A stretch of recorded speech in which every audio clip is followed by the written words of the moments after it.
Bapak, Ibu-ibu, dan saudara-saudara yang terkasih dalam Tuhan Yesus Kristus. Nah, saya teringat tentang firman Tuhan atau sabda Tuhan Yesus Kristus dan menyatakan atau dikatakan kepada para muridnya, "Lihat, aku mengutus kamu seperti domba ke tengah-tengah serigala. Karena itu hendaklah kamu cerdik seperti ular dan tulus seperti merpati." Injil Matius pasal 10 ayat yang ke-16. Memang secara singkat kita bisa mendapatkan penjelasan bahwa jikalau kita adalah atau digambarkan domba dan di antara kita atau kita berada di sekeliling serigala, kita ini sedang melakukan tugas dan satu misi yang mustahil untuk kita bisa menaklukkan serigala-serigala itu. Nah, kemenangan dan kenyamanan kita di sekitar dan di sekeliling di sekeliling serigala bukan oleh karena kemampuan dan kekuatan kita yang digambarkan sebagai seekor domba. Namun kekuatan kita terletak pada gembala kita, yaitu Tuhan Yesus Kristus. Nah, kita kemudian menjadi tahu bahwa di mana ada kawanan, di situ ada gembala. Dan ini mengajarkan kepada kita semua, jangan sekali-kali kita meninggalkan kawanan atau berpisah dari kawanan domba. Sebab di mana ada kawanan, di situ ada gembala.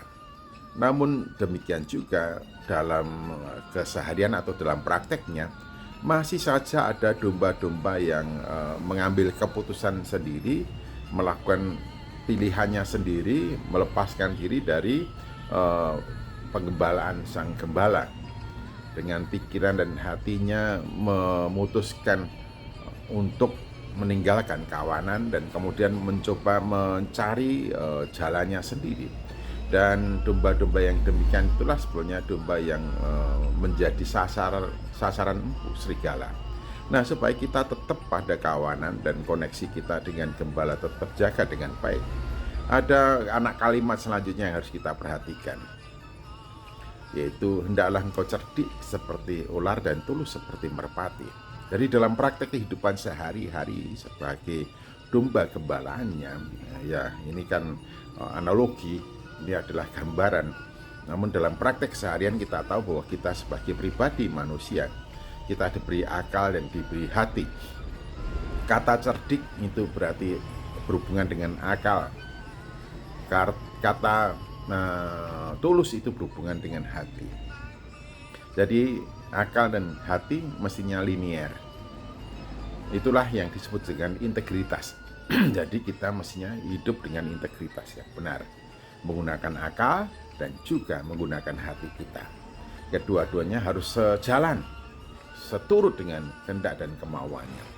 Jadi kita harus menggunakan pikiran kita untuk memutus apa yang hendak kita lakukan, tetapi kita juga harus menggunakan pertimbangan dan hati kita untuk setiap keputusan yang kita ambil.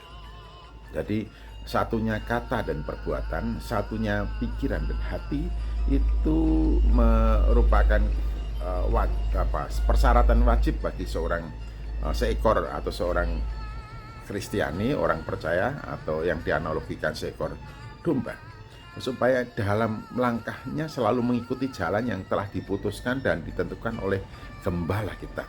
Maka akal dan juga hati itu mestinya linier. Hendaklah dalam kehidupanmu bersama menaruh pikiran dan perasaan yang terdapat dalam Kristus yang adalah gembala kita. Jadi pikiran dan hati kita harus sesuai dengan maksud dan kehendak Tuhan kita Yesus Kristus. Karena itu hendaklah kamu cerdik seperti ular dan tulus seperti merpati. Jangan sampai dalam langkah kita sembrono, pokoknya pengen ini mau ini dan langsung masalah nanti ya dipikirkan nanti. Berbuat dulu baru dipikirkan nanti. Nah, kalau ada yang demikian, ingatlah bahwa kita sebagai utusan Kristus yang dianalogikan domba, dikatakan hendaklah kamu cerdik. Itu berarti secara akali kita sepikiran dengan Kristus, dan tulus kita harus sehati dengan Tuhan Yesus Kristus yang adalah gembala kita. Kalau pikiran dan hati kita tidak sejalan dengan pikiran dan hati Kristus, maka itu bagi kita telah menempuh jalan sesat. Jadi jangan sampai menjadi domba yang sesat karena memutuskan dan mengambil sikap tidak sejalan dengan gembala kita, yaitu Tuhan Yesus Kristus. Hati-hati. Tuhan Yesus Kristus memberkati. Amin.